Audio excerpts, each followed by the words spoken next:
زبیر کی پریشانی۔ معلم صاحب نے کمرہ جماعت میں آتے ہی طلباء کو پہاڑ کی ڈرائنگ کرنے کا کہا اور جماعت میں گھومتے پھرتے بچوں کی کارکردگی کا جائزہ لینے لگے۔ ارسلان کاپی پر نہایت مہارت سے لائنیں کھینچ رہا تھا۔ اس کی ڈرائنگ واضح اور خوبصورت تھی۔ ارسلان کے ساتھ بیٹھے زبیر کی ڈرائنگ واجبی سی تھی۔ اس نے تھوڑی سی ڈرائنگ کر کے ارسلان کی کاپی پر نگاہ ڈالی تو اس کا منہ بن گیا۔ یہ اتنی اچھی تصویر کیسے بنا لیتا ہے؟ کاش اس کی پینسل کی نوک ٹوٹ جائے۔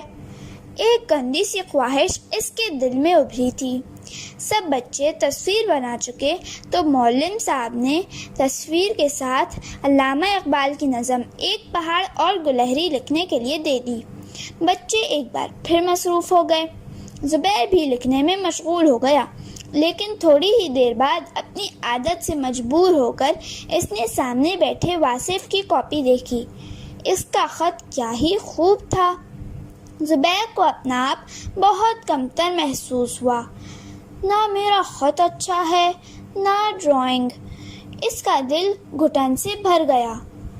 کیا ہی اچھا ہو کہ ارسلان اور واصف کی پینسلیں گم ہو جائیں۔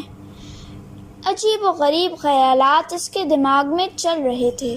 خیالات کے تابع چہرے کے نقوش بھی بن بگڑ رہے تھے۔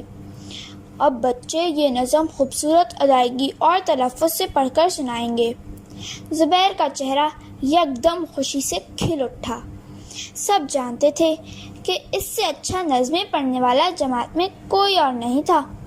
معلم صاحب نے کلاس کے اختتام پر نتائج بورڈ پر لکھے۔ ڈرائنگ اول پوزیشن ارسلان احمد، لکھائی اول پوزیشن واصف خان، تحت اللفظ اول پوزیشن محمد زبیر۔ معلم صاحب جو اپنے طلباء کی علمی اور شخصی خوبیوں اور خامیوں کے نبض شناس تھے، کہنے لگے، اللہ پاک نے یہ دنیا رنگا رنگ پیدا کی ہے۔ ہر کسی کو مختلف صلاحیتوں، ماحول اور نعمتوں سے نوازا ہے۔ جب ہم اپنی اپنی صلاحیتوں پر غور کرتے ہیں اور ان کو نکھارتے ہیں تو بہت سے مسائل سے بچے رہتے ہیں، لیکن جیسے ہی ہم دوسروں سے اپنا موازنہ کرتے ہیں اور ان کو کہیں اپنے سے اچھا دیکھ کر دل کی تنگی کا شکار ہوتے ہیں تو حسد کی اختلافی بیماری جنم لیتی ہے، اور یہ ہماری اور جس سے ہم حسد کرنے لگتے ہیں اس کی صحت اور دنیا اور آخرت کی خوشیاں برباد کرنے کا سبب بنتی ہیں۔ اسی لیے ہمارے پیارے نبی خاتم النبیین حضرت محمد صلی اللہ علیہ وآلہ وسلم نے فرمایا، لا تحاسدوا، حسد نہ کرو۔ اسی لیے پیارے بچوں، اپنا موازنہ صرف خود سے کرتے ہوئے ہر دن خود کو بہتر بنائیں تاکہ آپ کے دل میں کسی کے خلاف حسد پیدا نہ ہو، اور اللہ کے ذکر کو اپنے معمول کا حصہ بنائیں تاکہ کسی کا حسد آپ کا کچھ نہ بگاڑ پائے۔ معلم صاحب نے بات مکمل کر کے مسکرائے۔ طلباء بھی مسکرا دیے۔ زبیر نے لا تحاسدوا کی حدیث کو جان کر خوش ہونے کا راز پا لیا تھا۔